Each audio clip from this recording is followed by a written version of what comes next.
if you have not picked up your homework number 1, it's on this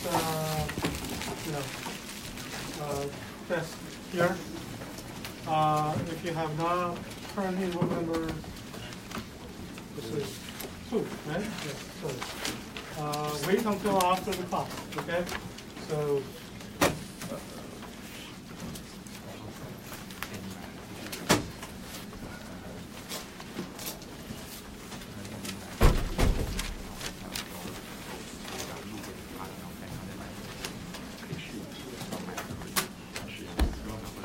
So homework number 3 is on Canvas, okay?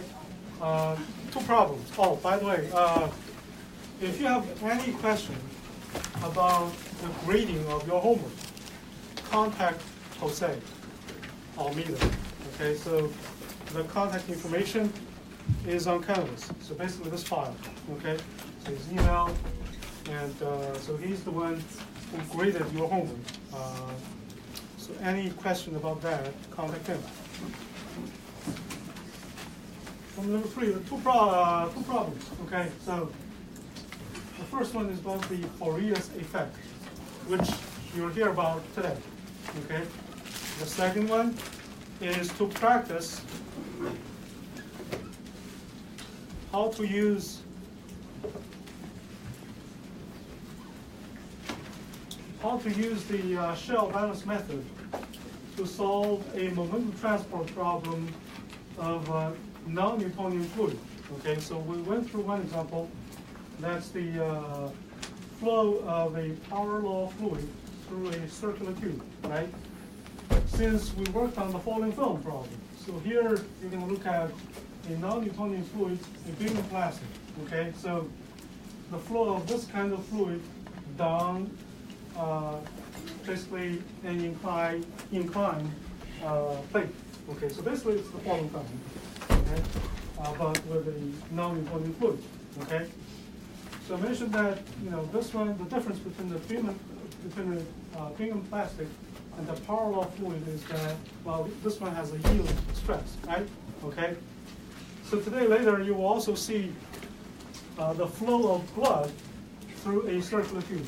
Okay, so there, because the blood, as we've learned, also has the yield stress. Okay, so you will learn how to deal with the yield stress.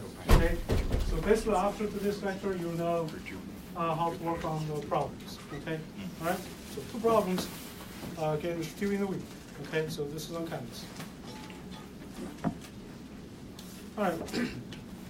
Non-Newtonian fluids, flood, or momentum transport of non-Newtonian fluids. So we talked about 4 types. Okay, Newtonian plastic, shear thinning, and shear thickening. So based on what we have discussed about blood in the last lecture, okay? So do you think the blood is shear thinning or shear thickening? Shear thinning, okay? All right, that's because, so in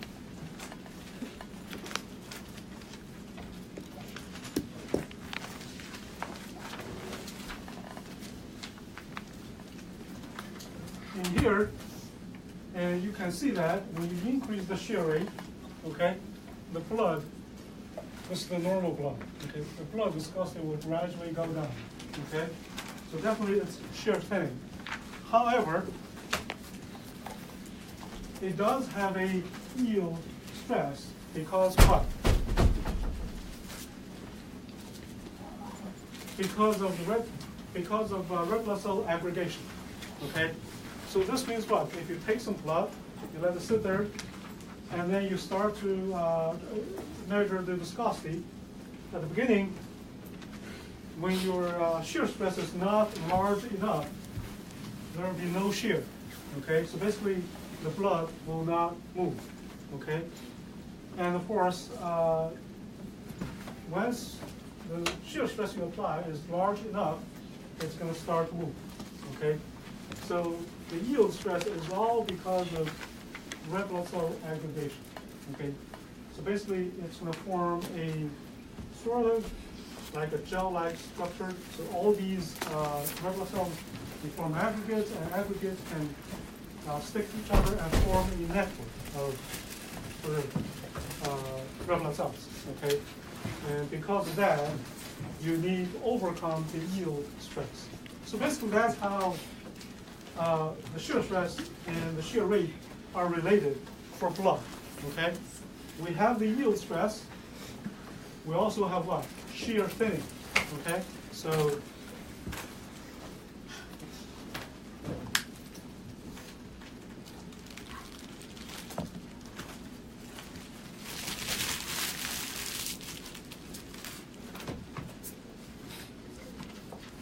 all right. So let me summarize also. So, of course, aggregation is not the only reason why you see this big decrease here in the viscosity of blood. Okay, so aggregation is one reason. Shear thinning is one reason, but there's also deformation. Okay, so red blood cells, the deformation is also a big factor for this decrease here. Okay, all right. So, of course, hematocrits. Okay, so these are the few big reasons why. A few big factors. Okay, that will affect the blood viscosity. So, all right. So with that.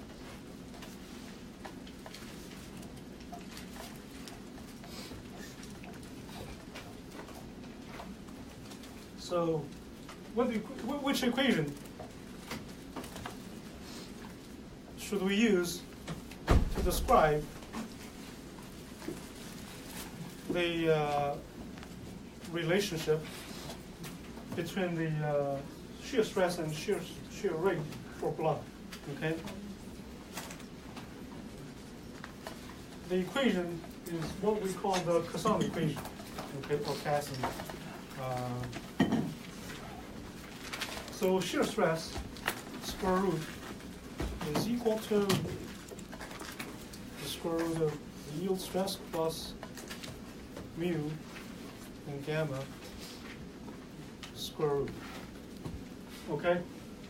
So you can see it's a little different from others we've discussed. Okay? So you can see the shear thinning here. Okay? You can see the yield stress here. So basically, after the measure, how the blood, how that viscosity will decrease with the shear rate, and then they look at the relationship between stress and shear rate, and they found out this is the best equation for describing that kind of behavior. Okay, so yield stress and shear thinning, both are represented here. All right, so. Now, here, obviously, tau sub y is the yield stress here. So this is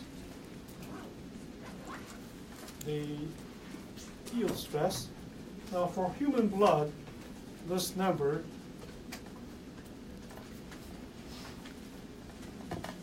is not that large. So it's 0.02 to about 0.04 dyne per centimeter squared. So CGS unit system. Okay? So it's not a big number. And also from here, you can see that when this stress here, tau, is larger and larger, okay?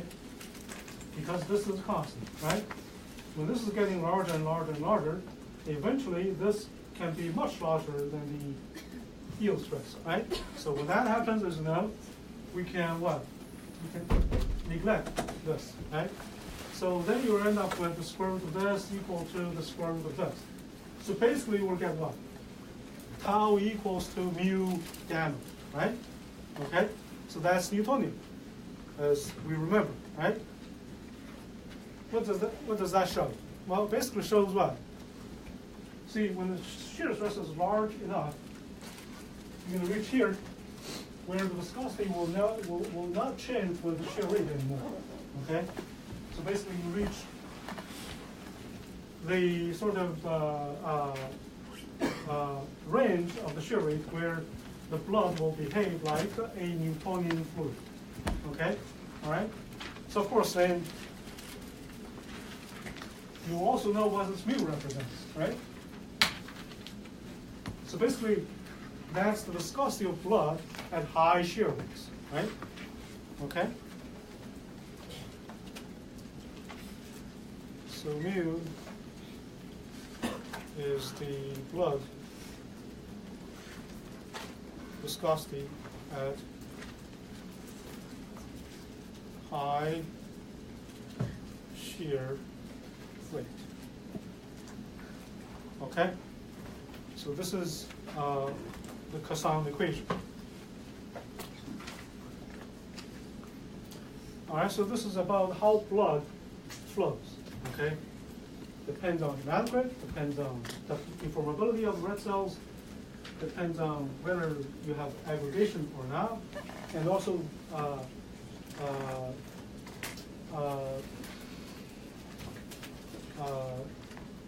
I mentioned hematocrit already, right? Yeah. So of course depends on also on the health state of the red cells. Okay. Remember the patients with sickle cell disease, their red blood cells, they cannot deform. Well, they can, but not as good as a normal red blood cell. Okay. So when it flows, the stress and the shear rate are related by the Casson equation. All right. So now there's other interesting aspects of blood flow.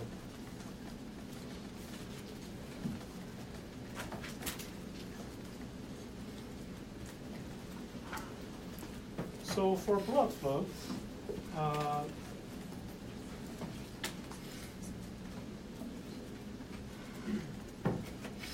there's an interesting phenomenon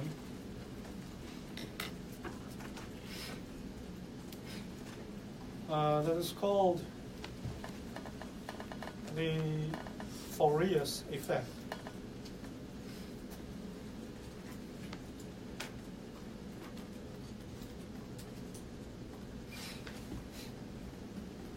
Now, what is that? Well, so I mentioned, well, you can use capillary tubes or capillary viscometer to measure blood viscosity, right? Well, so when they use small tubes to measure the blood viscosity, well, they accidentally found out something interesting. Now, of course, to measure the blood viscosity, as you know, you have to use a container and use a pressure drop to drive the blood flow through a smaller tube, right? So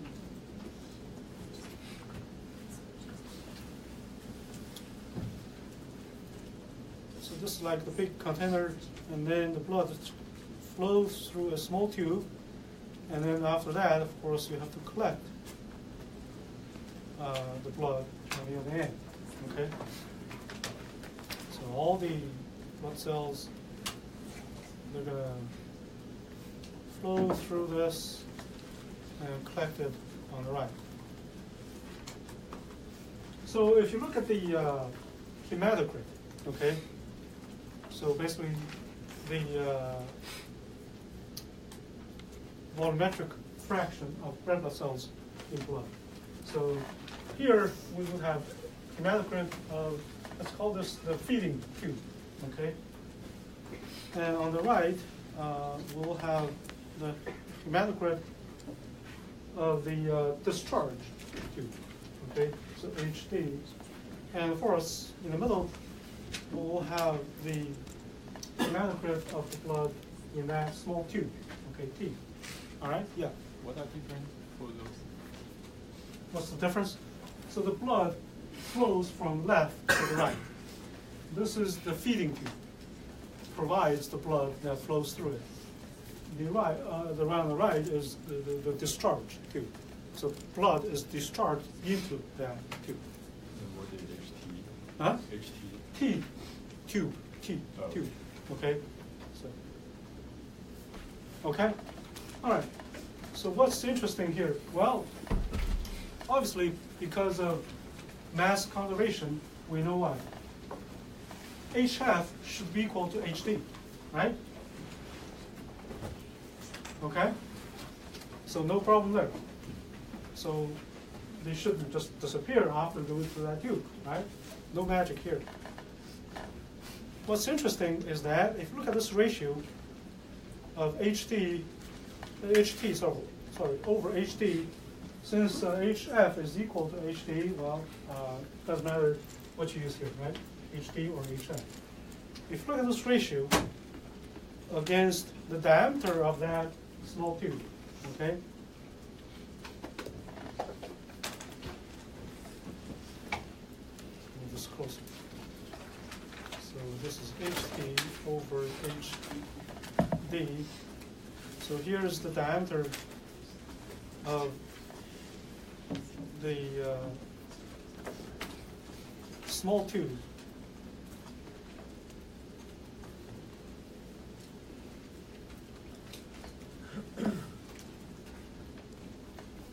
In microns.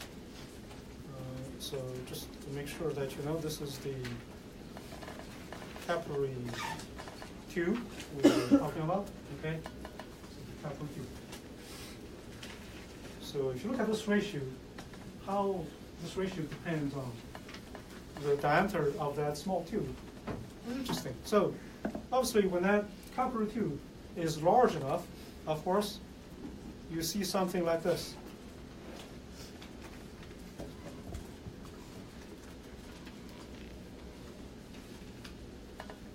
So this is where 1.0 is. When that tube has a large enough diameter above 1,000 microns or 1 millimeter, this ratio is about 1, which is, of course, everybody expects to find, right? So you don't expect anything else, right?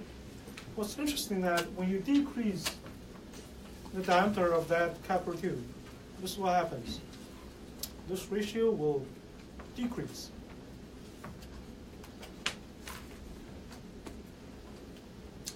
And all the way down to about 10, maybe around 15, 20 microns, okay? And after that, of course, what's going to happen is that it's going to go back up again.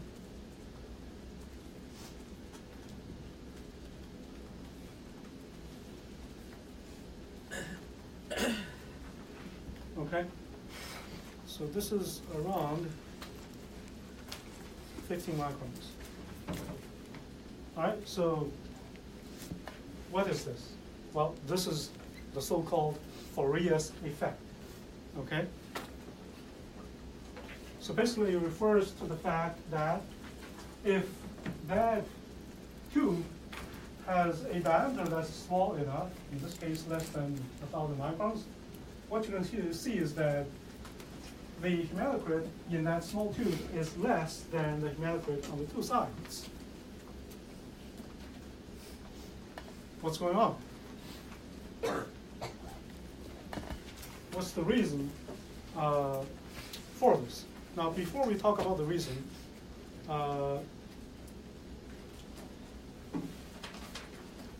let me tell you another effect or phenomenon that's very similar and related.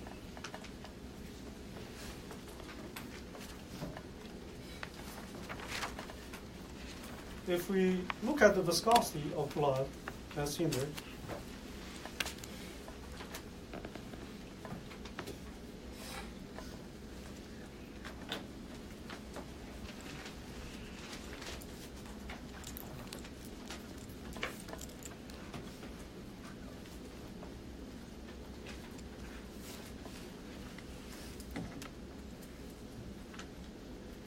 if you use this to measure the viscosity,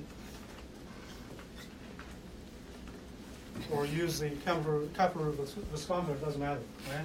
This is just like a capillary viscometer. So of course, if you use this to measure the viscosity of a Newtonian fluid, well, that's the viscosity. But if you use this to measure the viscosity of a non-Newtonian fluid, as you know, that's not a constant, right? So what you get is not called just viscosity anymore. Instead, it's called the apparent viscosity. So basically, it's not a true viscosity, it's just viscosity it appears to be, okay? Apparent viscosity.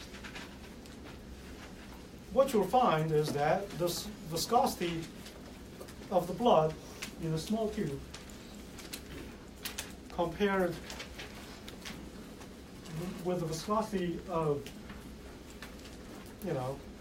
of a larger tube. This ratio, mu t over mu v, so the subscripts here represent the same thing. Small tube, discharge or feeding tube, okay? Basically larger tubes. This ratio showed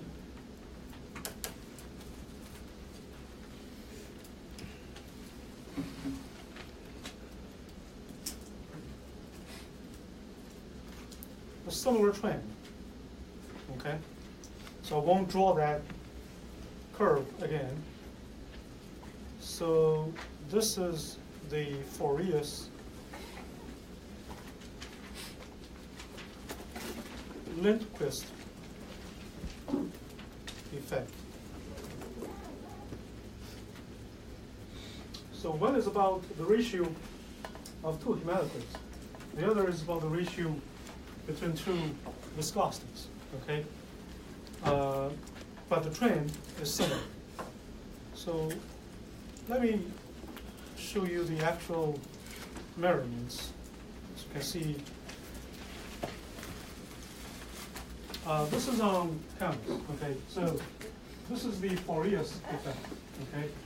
The HT over HV and capillary diameter, okay? So 1 to 1,000, and you can see there. Of course, this is an accumulation of quite a few studies, as you can see here, okay? So large diameters, you see hematocrits, well, more or less at 1. As this diameter decreases, so you see this gradual decrease and then go back up. So that's the Fourier's effect. Now, the Fourier's Lindquist effect, so this is the viscosity ratio, as you can see, again, 1 to 1,000. Again, starting from 1 and then decrease and go back up, okay? So, now, why? Why does this happen? It turns out the blood flow is a little different from other flows of, obviously it's different from the Newtonian fluid flow, but it's also different from the flow of, for example, a high molecular polymer solution, okay? The reason is that, well, both effects are because of when the blood flows, it turns out close to the wall there is a cell-free layer or cell-free region.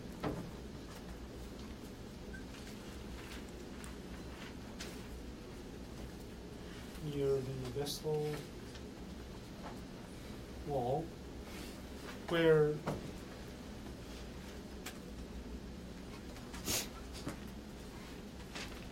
you will not find any cells there, okay?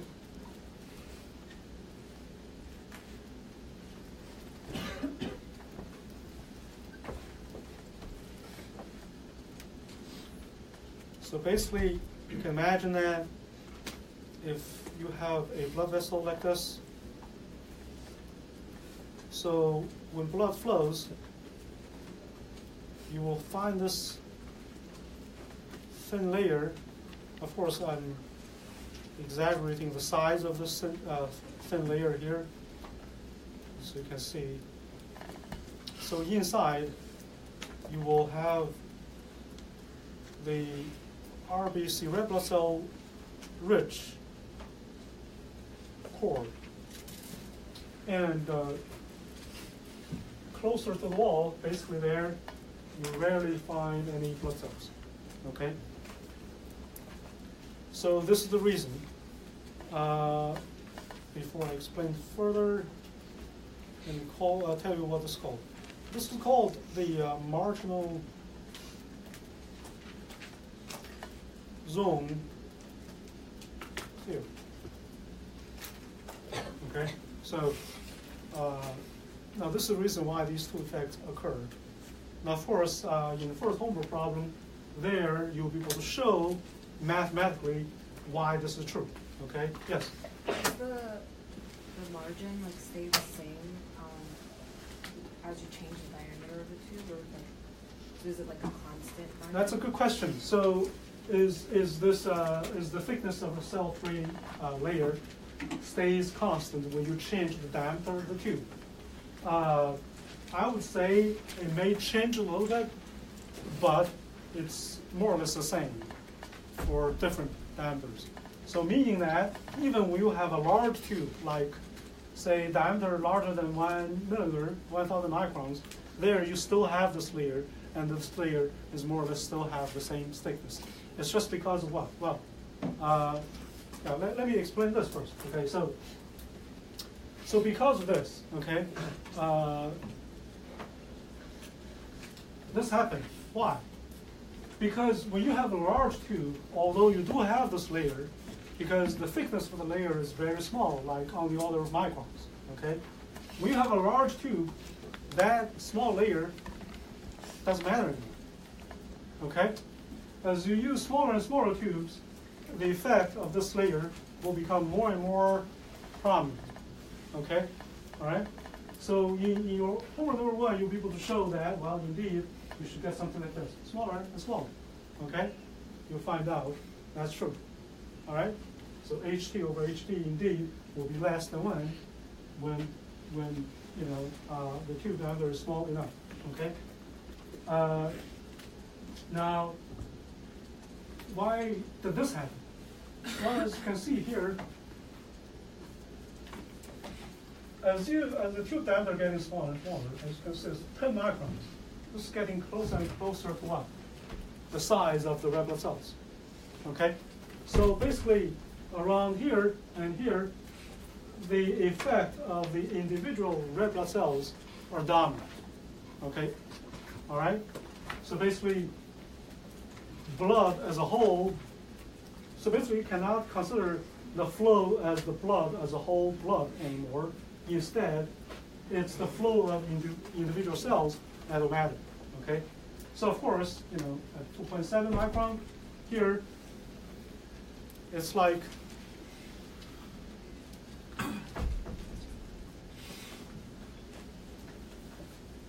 it's not close. So obviously, as you can see, the cell will what? Squeeze towards the wall, right? So basically, the marginal zone theory cannot be really applied anymore, okay? So the marginal zone theory only applies to this part, okay? So this is due to the individual cells, all right? Okay? All right? Can you repeat that, please? Sorry? Is it only applies to where? On the right, basically. So basically here you can still consider the flow, although the tube diameter is small, but the flow of the blood in there, it can be still considered the whole blood, okay? And here, not anymore, okay?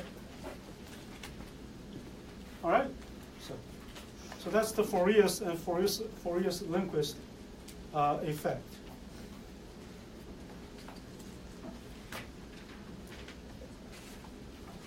And now we can look at the flow of blood in a circular tube. Okay? So obviously we know blood is non-Newtonian, okay? However, when the shear rate is high enough, okay? As you know, if the shear rate is high enough, then blood can be approximately considered as a Newtonian fluid. So that's why we consider the tube flow of an Newtonian fluid first.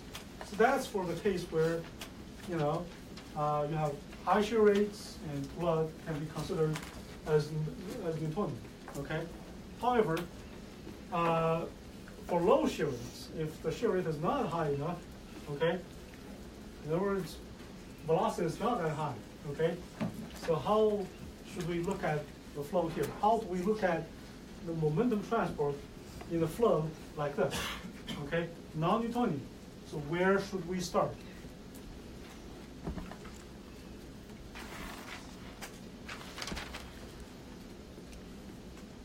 We did look at this one, right? This is non-Newtonian also in the circular tube. So I mentioned, well, see this equation here. We went through the derivation of this relationship, right? We found out why. We found out that this equation can be applied to the flow in the tube of any kind of non-Newtonian fluids, right? Basically any kind of fluid, right? Okay? So that means what? We can still use this equation. However, there's something different in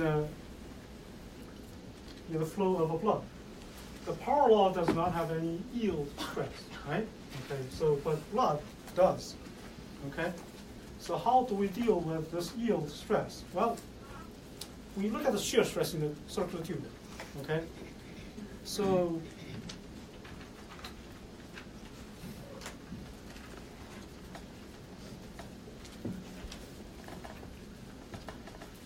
we look at the shear stress here in the circular tube. From the center of the tube to the wall, the shear stress gradually increases, right? Okay, all right? So as a matter of fact, at the center as well, 0, okay? All right? That means what?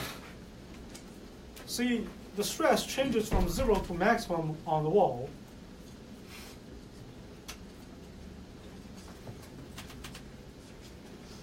So that means what? At the center, the shear stress is always less than the yield stress, right?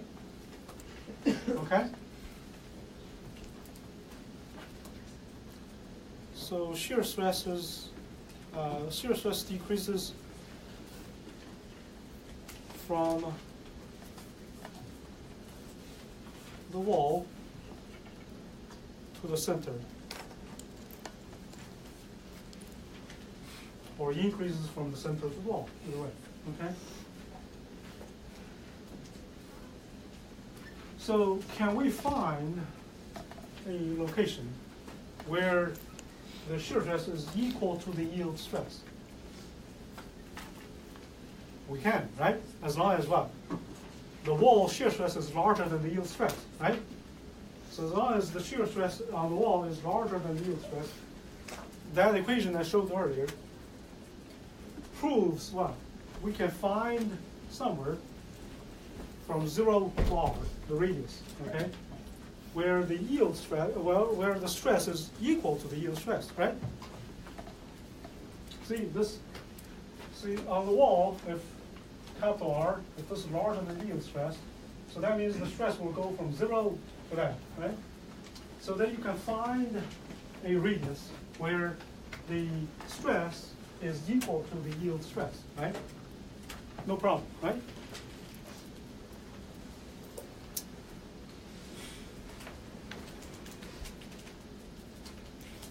So we can find a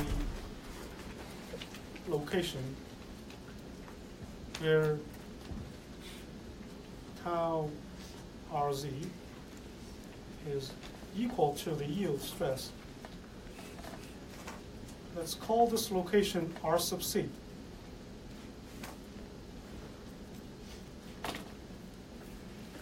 So this location, or the radius at this location, is called the critical radius, R sub C. So this means what? So now the stress has two sort of regions, two ranges. okay? From 0 to R sub C, the stress is less than the yield stress, right? And from R sub C to capital R, the wall radius, there the shear stress is larger than the yield stress.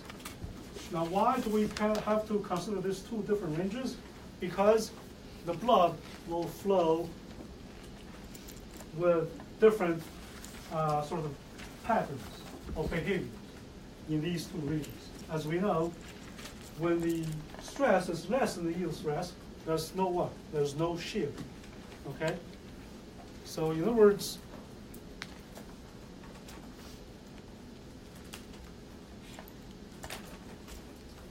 this is what? For flow, when tau is larger than the yield stress, right? When tau is less than the yield stress, what do we have? No shear. Gamma equal to 0.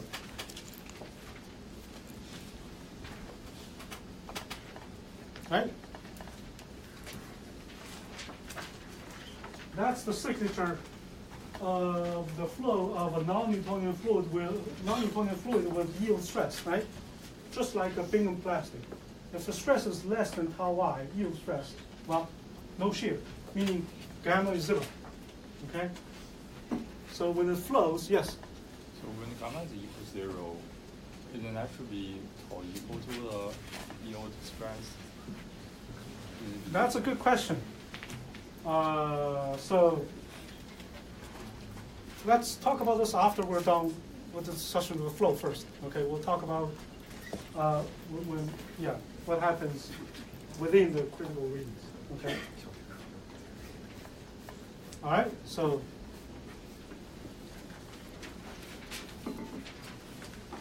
this means what?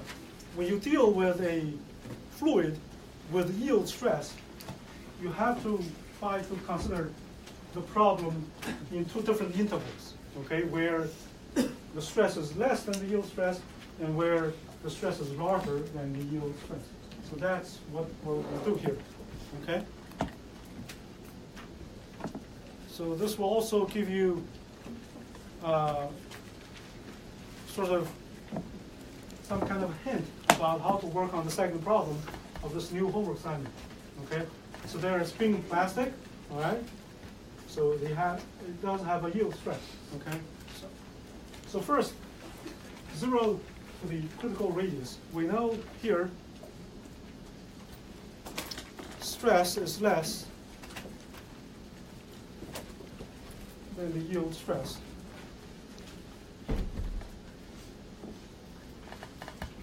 So we know gamma should be 0. And we know gamma in this case should be the negative velocity gradient in the r direction. So this is equal to 0. Of course, this means what? This means that in this interval, the velocity is a constant. We don't know what constant it is yet, okay? But we do know it should be a constant. Okay. All right. So then the other interval, larger than R sub C. And there, we know that this equation, which we saw earlier, and used earlier, is the power law of fluid flow in the tube. Okay. This still applies, right? And for blood flow, we also know how stress and shear rate is related, right?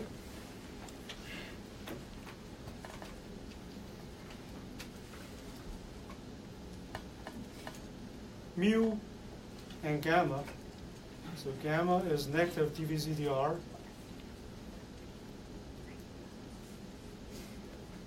So this is how tau and shear rate is related, right? Cassani equation. So I replaced gamma with negative velocity gradient. So you know before there's a square root. Of course now we need tau. So you square both sides of the Cassani equation, you get here, right?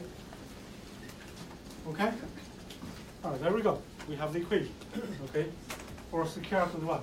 Velocity, okay?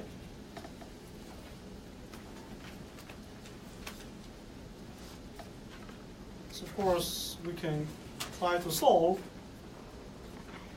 for dV/dr, okay? So the way to do this, of course, that's fairly simple. You do square roots on both sides. Of course, now we use this, not that, okay? Because we need this is the constant times r, okay? So square root and minus that, of course. So, and then you do square. You can get this minus mu times the velocity gradient. So T0, L, 2L, R, square root minus L and Y, square. Okay? So of course, and then you can calculate the square, and you will get something like this.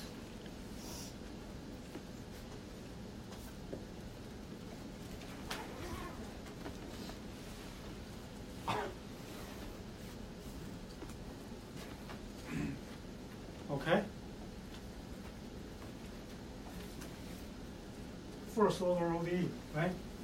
Although it appears to be complicated, but it's actually not that complicated. Because you can see here it's constant, constant, only r. So basically this is constant times what? The square root of r. Here it's linear function r, constant, not so bad, okay? So we can integrate to solve this equation. It's a first order ODE, so we need one boundary condition. Where do we find the boundary condition?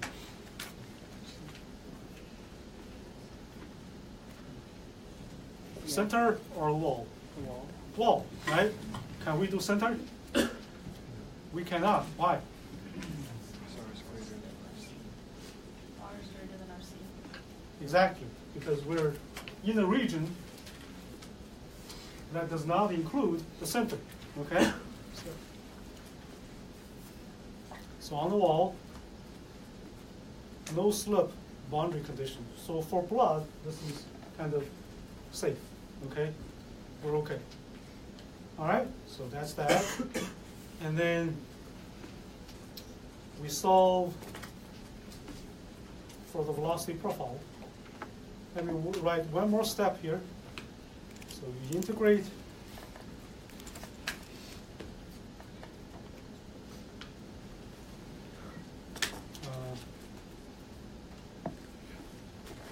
L r squared. So here we have 4/3 constant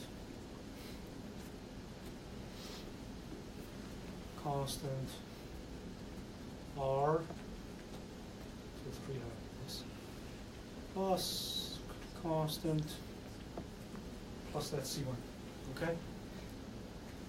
So of course, the next step is to put this boundary condition here and solve for C1, right? So capital R, capital R. And VZ is 0, of course. C1 is equal to the negative of everything here with little r replaced by capital R, okay? It's a fairly complex constant. So then you put the constant back here. Of course, then you have the velocity, okay? So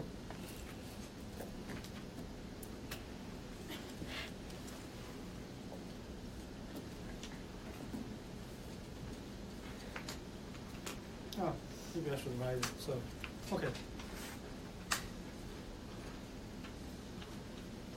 So after you do everything there, this is the final expression for the blood velocity. So the first part, as you can see, is similar to what?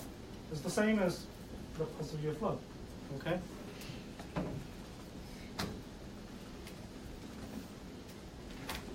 R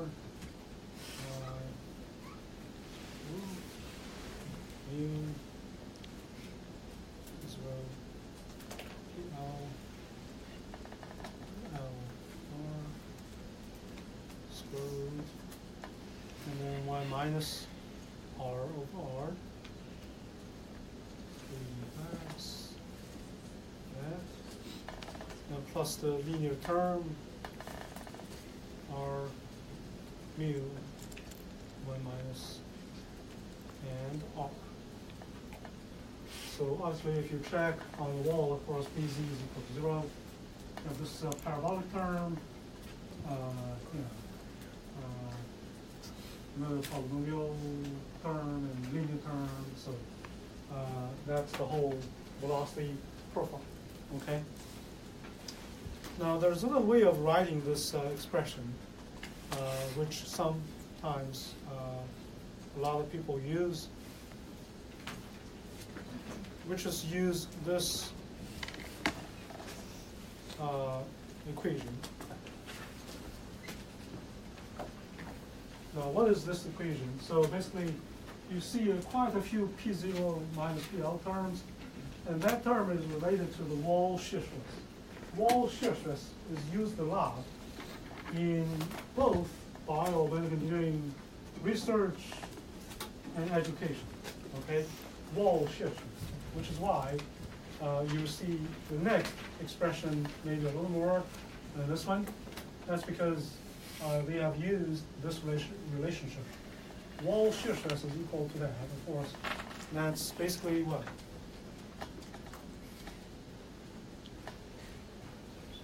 Stress is equal to that, right? So on the wall, of course, this is FR. This becomes the wall shear stress. So it's that same equation on the wall. So now, as you can see, a lot of these P0 minus PLs can be expressed by what? The wall shear stress. So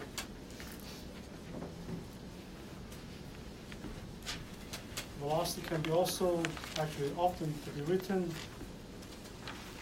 like this.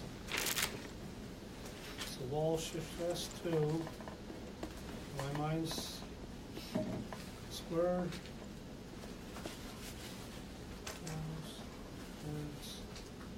all y all w square root y minus r 3 minus and first y minus r. Looks a little neater, and of course the whole reason is because wall shear stress is used more often than the pressure. Okay.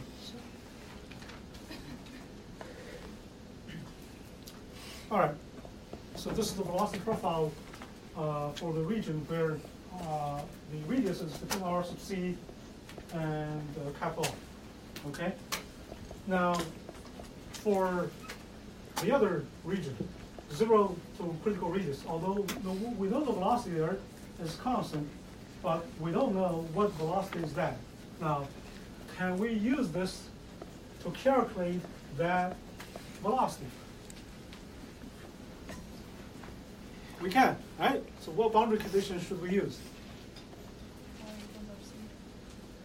R equals RC, exactly. And we're also assuming that's like an interface, right? So there, the velocity should be continuous, right? Okay? So that means the velocity should be continuous. So if you let R equals RC here,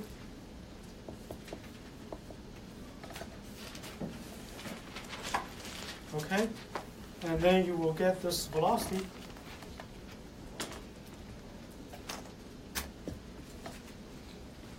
That's that constant, okay? We know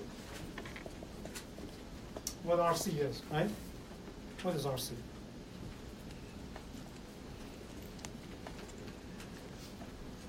How do you calculate RC? Again, the same equation here, okay? RC, this will become what? Yield stress, right? So that's how you calculate RC. So R sub C is equal to 2 yield stress, L, P0, and PL. Okay, you plug R sub C in here, you'll get that constant. So from 0 to R sub C, the velocity there is this constant. Okay? All right? Okay, now back to the question raised by him. Okay? So now we know the velocity in the sort of critical zone. Okay, so from 0 to R sub C to the critical radius. In there, velocity is a constant. Okay? So first of all, this is why we don't say when the shear stress is less than the yield stress, there's no flow. Instead, we say there's no shear. Okay? Obviously, you can see that here, there's the velocity. It's just what? The velocity is a constant. So everything inside that region from 0 to RC, they move at the constant velocity. So they move together as a whole. Okay? All right? So there's no shear, but it doesn't mean there's no flow. There's flow. Okay? Second, about the shear stress inside that small region. Okay? So is the shear stress always equal to the yield stress? So we know at R sub C, the shear stress is equal to that. Now inside that region, does the shear stress always equal to the yield stress? So in other words, when R is less than R sub C, does R sub RZ still equal to tau Y? And that was his question. Can you repeat the question? So basically, when R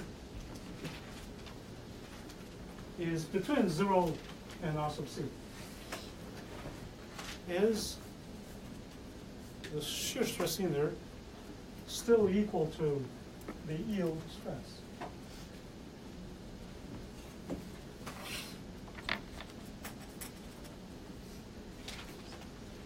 It's a hard question, right?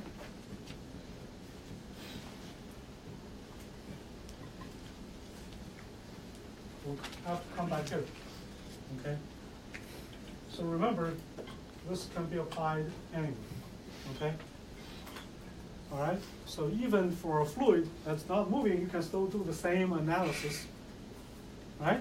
As we went through in the tube flow. Okay? And get to this point. All right? So this means what? When R is less than RC, the stress will not be equal to the yield stress level. Instead, it's what? It's less. Okay? All right? Now, the other reason, if you remember what I mentioned before, this equation, other than what it represents, other than what we have already talked about, I also mentioned there's another sort of reason, or there's another sort of interpretation of this equation. This equation also represents what? The mechanical force balance of any volume of a cylindrical volume of flow in it. Okay. In other words, for this tube flow, if you cut out a cylinder that has the same axis of symmetry, you cut out a cylinder of blood from this flow. You do force balance on that cylinder, you get this equation. Okay. This also shows what? Even when R is less than R sub C, there you cut out a cylinder of blood. You do mechanical force balance, you get the same equation, which again means this is not true. So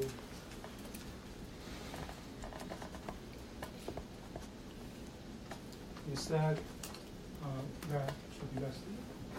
Okay? All right? All right, so we got the velocity. What else can we do? Well, like any other flow. Once you have the velocity, you can get anything you want. Okay? So stress, of course, you know, the volumetric flow rate, the mass flow rate, the force on everything. Okay?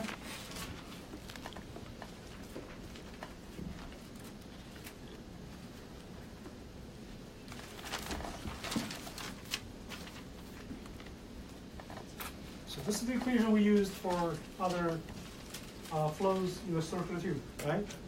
So that's how we calculate the volumetric fluid. Now in this case,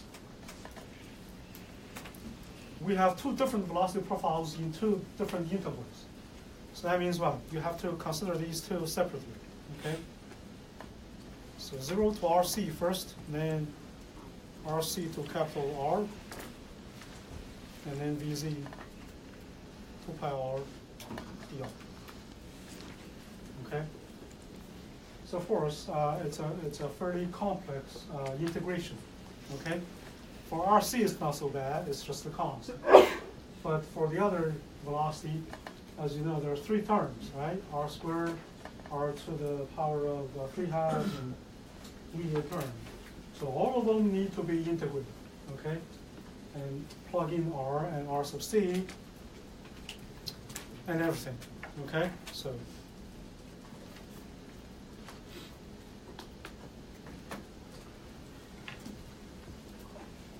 I'm confident that you can do that kind of math, right? Okay? So that's why I won't put the details here. I will just tell you the final answer.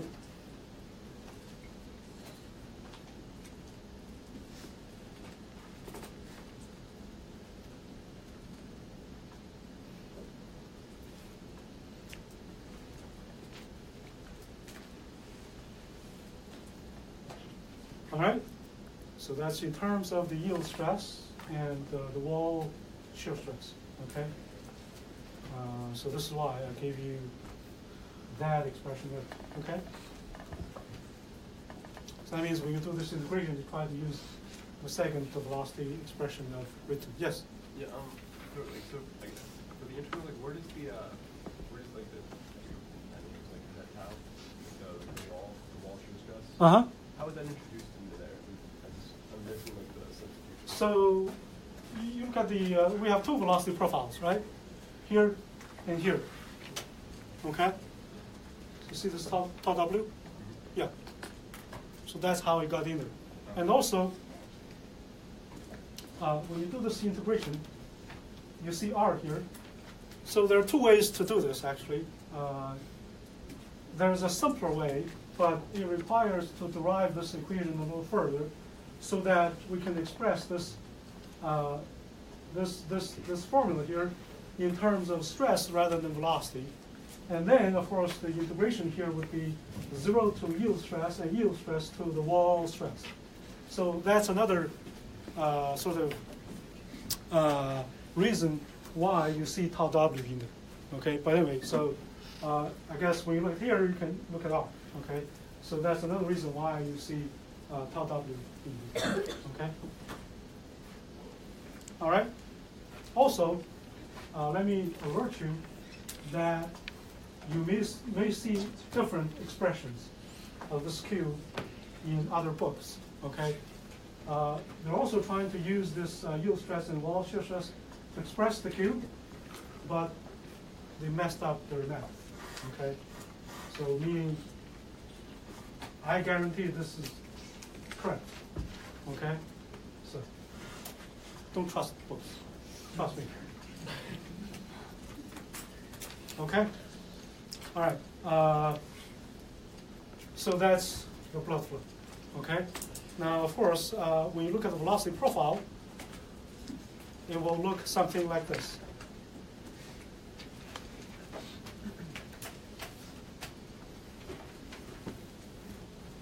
If you sketch the velocity profile, it should look something like this. So parabolic, and then at the center, constant velocity.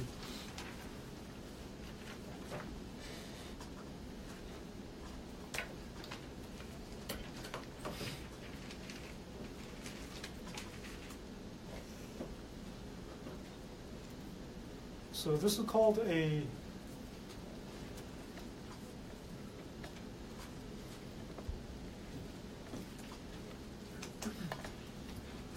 plug flow. Okay? So a plug flow simply means that because at the center, everywhere you have the same velocity, so the center moves like what? Like a plug. Okay? All right?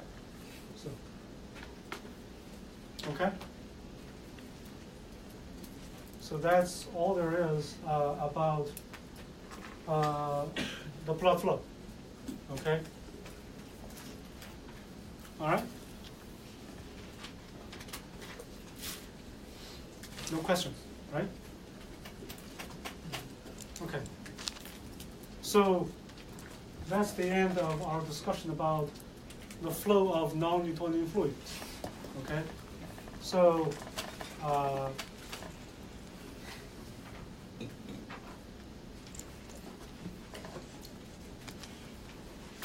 now, what we have done so far about momentum transport is that, well, we learned how to use the shell balance method to solve momentum transport problems, okay? Although the problems we've solved, they're fairly simple, but still, even for complex problems, they're based on the same method, okay? The shell balance method. As you can see, it's fairly powerful, okay? You can use this to solve Newtonian flow. You can also use this to solve non-Newtonian flow, like examples we've seen, okay? However, as you probably have found out already, if for every problem that we run into, and we try to start from the very beginning, start with the coordinate system, control volume, moment balance, and everything, it's kind of a little cumbersome, right? Okay? So that's why we're going to do what we're going to do next. So what we're going to do next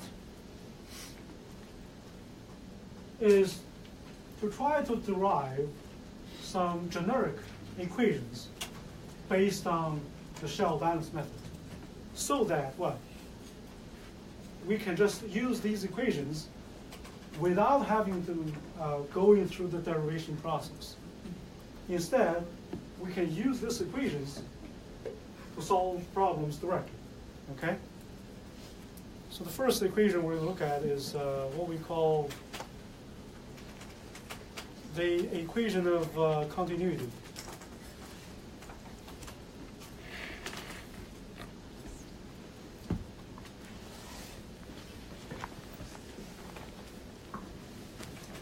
So what's the equation of continuity? Well, basically, we looked at momentum balance or momentum conservation using the shell balance method so far, right? So there, basically, momentum should be conserved. Change is equal to in minus out, blah, blah, blah, blah, right? So now, before we look at that,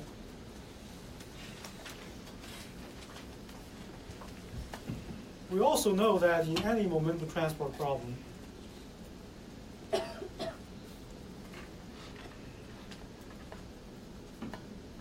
there's something else that should be conserved too, other than momentum.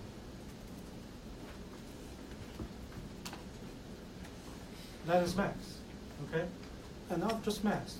Energy should be conserved too, of course. So that's part of energy transport, okay?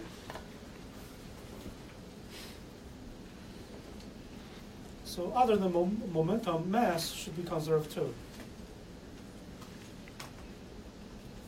So we'll look at mass conservation first, and then look at momentum conservation later, okay? All right, so how are we going to look at mass conservation in the momentum transport problem? Just like before, shell balance method, okay? So you select a control volume. We'll use a rectangular as an example. For cylindrical and spherical, you can do this too. It's just that the equations will be a little more complex.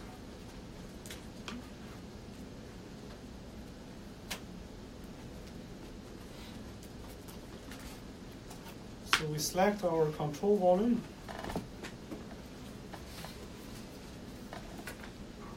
At a random location, just like before. So this random location is x, y, z, of course. Okay? And the coordinate system, just like before, x, y, and z. Okay? So as a result, we have delta x here, delta y here, and delta z here. Okay? So that's our control volume. All right? So you start from a point, you let x change, get a delta x, you let y change, get a delta y, let z increase, get a delta z, and then you form your volume in a rectangular prism. Yes. Okay? So that's our control volume.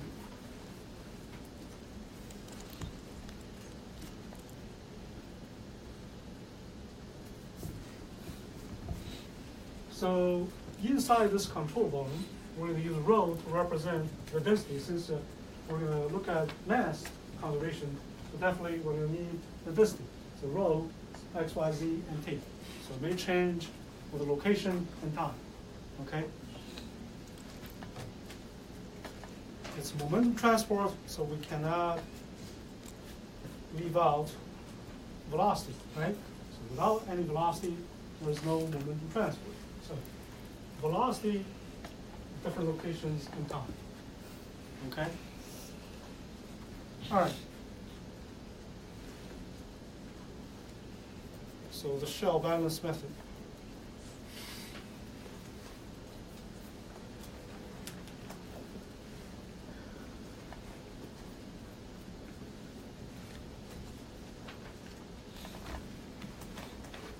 What is it? Well, change is equal to in minus out plus generation minus consumption. So how do we calculate the mass of this control volume? That's easy, right? Rho times volume. Okay? Now, how do we look at, or how do we write the change in this mass? How do we look at or write the change in rho times delta x, delta y, and delta z? That's mass, right?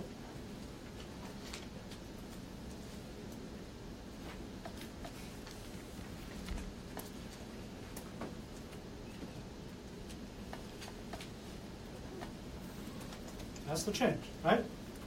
Okay? So we've considered steady state problems, all of them, right? So we've never considered any sort of change before. Since now we're deriving the generic equation we can use for any kind of situation, so we have to look at change. Now, what is change? The change in the mass here is basically that, right? Because rho may change over time, so partial rho, partial t, times volume, that's the change, right? Okay? So no problem there. So that's the change. Okay, in and out.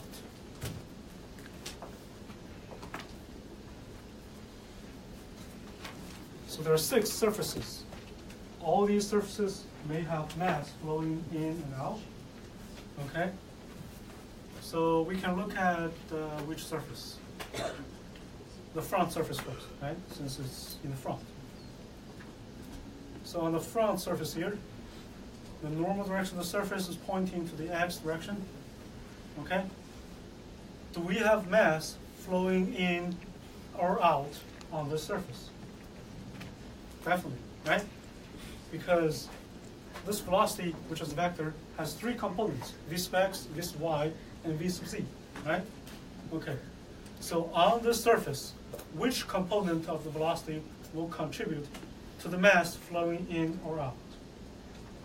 X, obviously, because V sub y and V sub v would be tangential to the surface, no contribution to the in or out, right? Okay, so V sub x on the surface should be pointing to the x direction, right? Okay, so for any variable, before you're told or you know whether it's positive or negative, you assume it's positive. If the V sub x on the surface is positive, it should point to the positive x direction. That means what? That means that V sub x is bringing the mass out, right? Out of the volume, okay? So,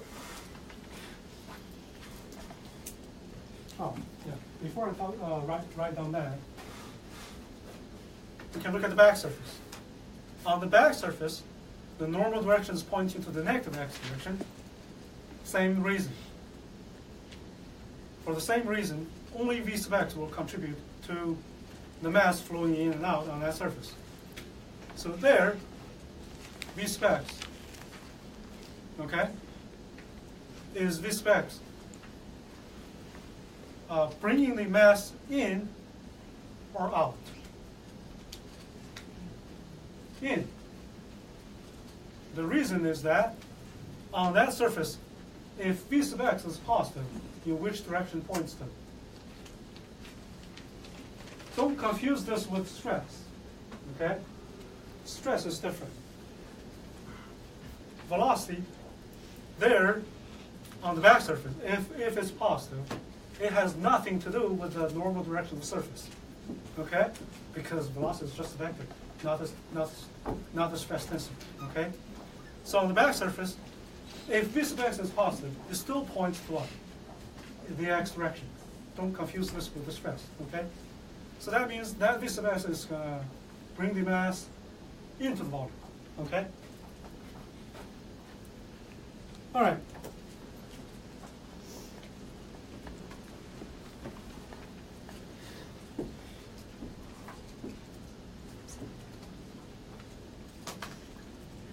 This is the back surface and the front surface.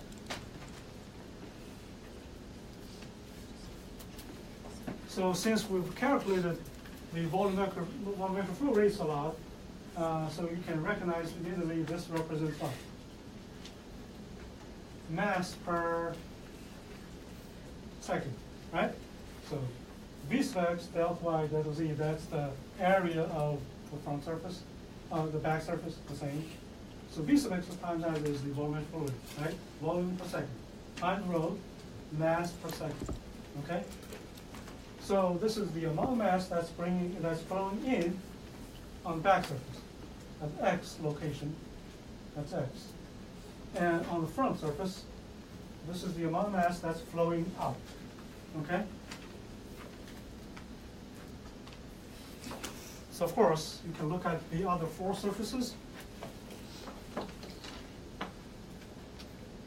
I will write down the expressions here. I don't think I need to explain this anymore, because on those surfaces, it's different components of the velocity that contribute to the mass flowing in and out. So that's the y surface. And then along the z direction,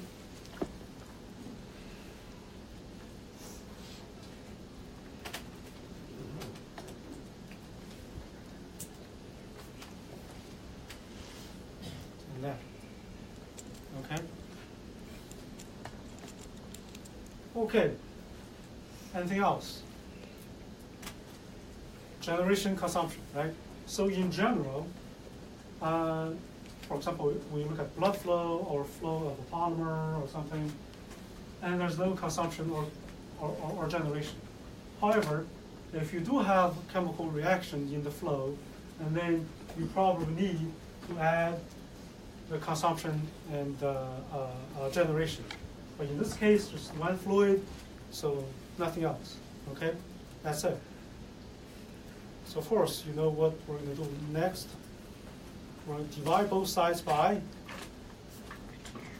this, and let the 3 lines, small line segments go to 0. And then we'll get our differential equation. That is partial rho, partial t. You look at the first 2 terms on the right, okay? So divided by delta x, delta y, delta z, delta y, delta z will cancel. So basically this minus that divided by delta x. So delta x goes to 0. Of course, this term in the back, you get the negative derivative, okay? So negative partial rho v sub x, partial x, minus another one, v sub y, and minus another one, v sub c, and z.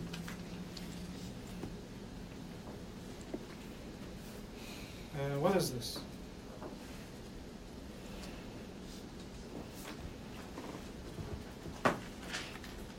This is the equation of continuity,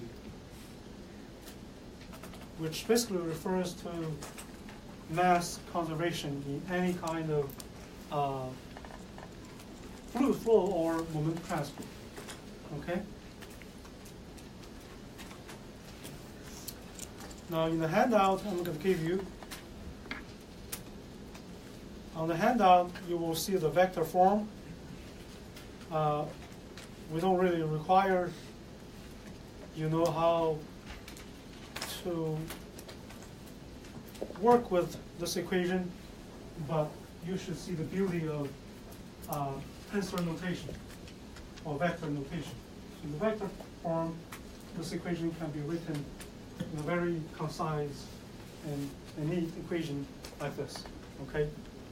And the advantage of doing this is also that this equation can be used in any other coordinate system, okay? So if you don't know how to do tensor notation or vector and tensor operations, you know, you can only use this equation in this rectangular coordinate system, right? What about other coordinate systems? Well, you have to use control volumes in other coordinate systems and do the same derivation, okay? But if you know how to all work with tensors and vectors, well, there you go. Can be used anyway, okay? So we'll talk about those equations next time. So that's all for today. All right. So new homework here. If you have not picked up your homework number 1, it's there. Okay.